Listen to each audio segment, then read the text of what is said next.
there's no doubt that the White House needs a new ballroom, or Right. an event space, you Right. might call it today.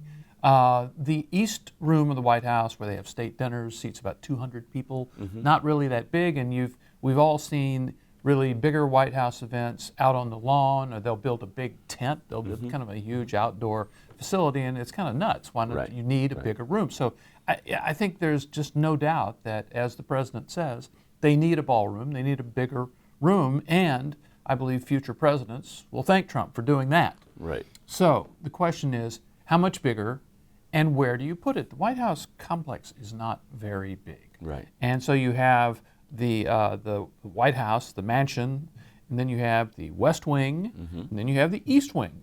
And so Trump has not been entirely clear about exactly where the new ballroom would go. Right.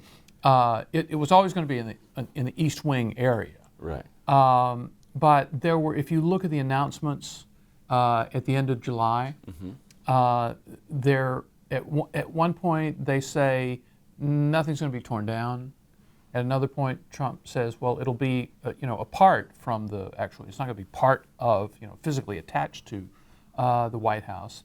But then at another part, when it's described, it said the ballroom will go where the East Wing is now. Right. And they were emphasizing that the East Wing has been changed and remodeled over the years. It was built in 1902. Right. A second floor was added in the 1940s.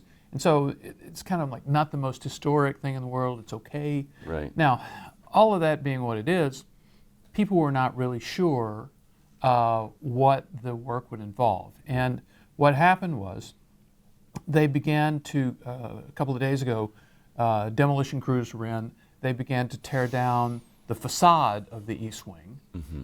It was basically a place where cars drove in under. And then everybody thought, okay. But then the next day they took out more. Right. And then, so the question now, as we speak, is, are they going to take the whole East Wing out, or are they going to change part of it, or what?